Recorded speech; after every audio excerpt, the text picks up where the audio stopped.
کیا آپ کو معلوم ہے دلائل الخیرات جو درود پاک کی فضیلت پر بہت مشہور کتاب ہے، اس کے لکھنے کی وجہ کیا تھی؟ اس کے مصنف کون تھے؟ میں آج کی محفل میں مختصر بتانے کی کوشش کروں گا، سماعت فرمائیں۔ دلائل الخیرات کے مصنف ہیں حضرت سید محمد بن سلیمان جزولی رحمۃ اللہ تعالی علیہ۔ وہ ایک بہت بڑے بزرگ گزرے ہیں۔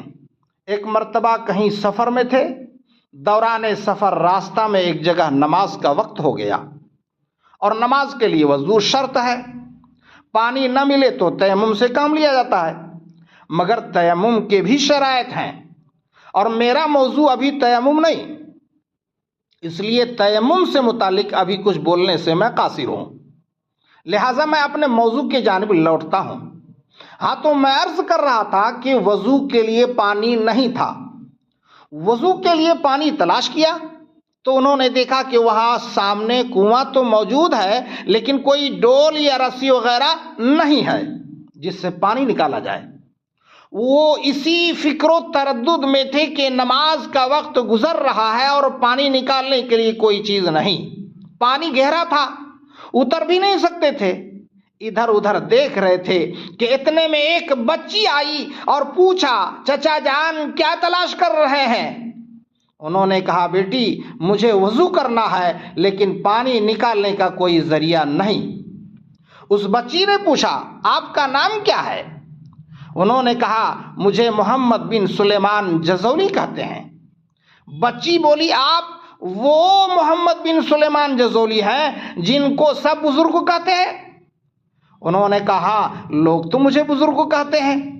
تو بچی کہنے لگی، کیا آپ کا کوئی ایسا نیک عمل ہے جس کے ذریعے آپ اللہ تعالیٰ سے دعا مانگے جس سے پانی اوپر آ جائے؟ انہوں نے کہا، نہیں بیٹا، میرا کوئی ایسا عمل مجھے معلوم نہیں۔ تو بچی کہنے لگی، لوگ ایسے ہی کہتے ہیں کہ محمد بن سلیمان جزولی بہت بڑے بزرگ ہیں، اور آپ ہیں کہ کنویں سے پانی نہیں نکال سکتے۔ پھر کہنے لگی، سائڈ پر ہو جائیے۔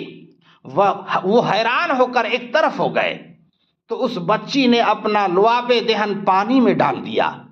لعاب دہن یعنی تھوک ڈالتے ہی آنن فانن پانی کناروں تک آ گیا۔ لڑکی کہنے لگی، پانی اوپر آ گیا ہے، آپ وضو کر لیں۔ حضرت سید محمد بن سلیمان جزولی رحمۃ اللہ تعالی علیہ نے کہا، وضو تو میں کر لوں گا، لیکن کہیں آپ چلی نہ جاؤ۔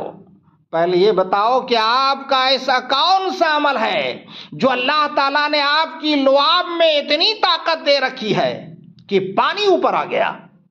تو اس بچی نے کہا کہ چچا جان، میں رسول کریم صلی اللہ تعالیٰ علیہ وسلم پر درود شریف بہت زیادہ پڑھتی ہوں، اور میں جب یہ عمل اللہ تعالیٰ کے سامنے رکھتی ہوں تو اللہ تعالیٰ میری حاجتیں پوری فرما دیتا ہے۔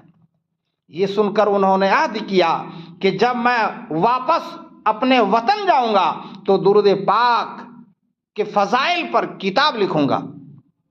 پھر حضرت سید محمد بن سلیمان جزولی رحمۃ اللہ تعالی علیہ نے رسول کریم صلی اللہ تعالی علیہ وسلم کی بارگاہ میں درود پاک سے متعلق کتاب لکھی جو دلائل الخیرات کے نام سے مشہور ہوئی۔ اس کے بعد آپ نے رسول اکرم صلی اللہ تعالیٰ علیہ وسلم پر درود شریف پڑھنے کو اپنا ورد و وظیفہ بنا لیا۔ حضرت سید محمد بن سلیمان جزولی رحمۃ اللہ علیہ کے متعلق مشہور ہے کہ ان کی قبر سے کستوری کی خوشبو آیا کرتی تھی۔ آپ کے وصال کے 70 سال بعد آپ کے جسد خاکی کو سوس شہر سے مراکش منتقل کیا گیا تو آپ کا جسم ویسے ہی تر و تازہ پایا گیا، حتیٰ کہ آپ کا کفن مبارک بھی بوسیدہ نہیں ہوا تھا۔ یہ ہے درود پاک کی برکت۔